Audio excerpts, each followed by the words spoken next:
થેપલા તો બધા બનાવતા જ હોય, પણ આ રીતે નવી રીતે કોઈ દિવસ તમે થેપલા બનાવ્યા છે કે નહીં? અને આવો સરસ વરસાદ આવતો હોય તો ગરમ ગરમ થેપલા ખાવાની ગુજરાતીઓને તો મજા જ પડી જાય. તો ચાલો આપણે આ થેપલા બનાવવાનું સ્ટાર્ટ કરીએ.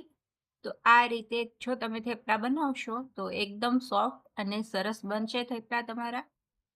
તો ચાલો આપણે બનાવીએ.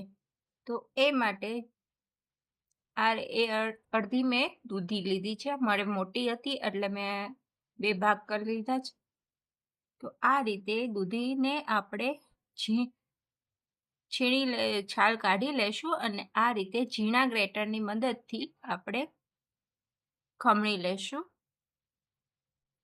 આ રીતે દૂધીને ખમણવાથી તમે થેપલામાં એડ કરશો તો કોઈને ખબર પણ નહીં પડે કે દૂધી એડ કરી છે અને બાળકો આસાનીથી ખાઈ શકશે. હવે આ રીતે થોડુંક આપણે લસણ પણ ક્રશ કરી લઈશું. હવે આપણે તેલ થોડુંક ગરમ થાય એટલે એમાં જીરું, હિંગ એડ કરીશું અને લસણ એડ કરી દઈશું. પછી આપણે દૂધીને ખમણી હતી એ એડ કરી દઈશું. બહુ તેલને ગરમ થવા દેવાનું નથી, સામાન્ય જ ગરમ હોય ત્યારે જ આ બધું એડ કરી દેવાનું છે. અને પછી આપણે મસાલા એડ કરીશું. ધાણા જીરું પાવડર, લાલ મરચું પાવડર, હળદર પાવડર અને લાલ કાશ્મીરી મરચું પાવડર અને મીઠું થોડું સ્વાદ મુજબ. અને અત્યારે આપણે મસાલા થોડાક વધારે જ કરીશું, જે આમાં લોટ એડ કરવાનો હોય એટલા માટે. હવે થોડું પાણી એડ કરી દઈશું અને કોથમીર આપણે ચડિયાતી એડ કરીશું. જો તમને ટેસ્ટ કોથમીરનો ભાવતો હોય તો વધારે જ એડ કરવી. અને આ રીતે આપણે મિક્સ કરી લઈશું. હવે થોડું એવું ઠંડુ થાય એટલે આપણે એમાં તલ એડ કરીશું અને લોટ આપણે ઘઉંનો લોટ એડ કરીશું અને 2 ચમચી જેટલો આપણે બેસન એડ કરીશું અને 1 ચમચી આપણે દહીં એડ કરવાનું છે અને આ રીતે લોટ બાંધતા જઈશું. જરૂર પડે તો તમારે થોડો લોટ એડ કરો અને આ રીતે સોફ્ટ લોટ બાંધી અને તૈયાર કરી લઈશું. તો આ રીતે જો તમે થેપલા બનાવશો તો તમારા થેપલા છે એકદમ પોચા અને સરસ બનશે.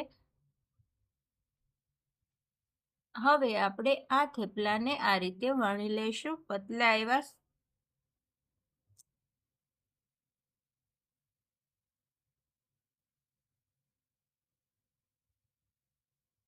અને જો બાળકો દૂધી ના ખાતા હોય તો દૂધી પણ એ આ રીતે ખાઈ લેશે. અને આમાં તમારે મેથી એડ કરવી હોય તો તમે મેથી પણ એડ કરી શકો છો. આ રીતે આપણે વણી અને તૈયાર કરી લઈશું અને આપણે એને શેકી લઈશું. આ રીતે એક સાઈડ ચડી જાય એટલે આપણે બીજી સાઈડ ચેન્જ કરી અને તેલ લગાવી અને બંને સાઈડ શેકી લઈશું.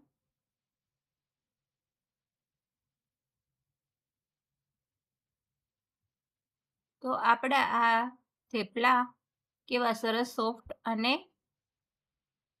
બને છે. અને તમારે આ લોટ બાંધીને થોડી વાર સુધી રહેવા દેવાની પણ જરૂર નથી રહેતી.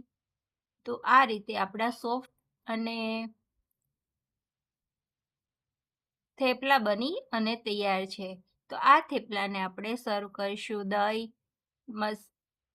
ભીંડા અને કેરીના અથાણા સાથે. તો અને આ અત્યારે વરસાદમાં ગરમ ગરમ થેપલા ખાવાની તો મજા જ કંઈક અલગ હોય છે. જો તમને આ મારા રેસીપી ગમી હોય તો લાઈક કરજો, શેર કરજો.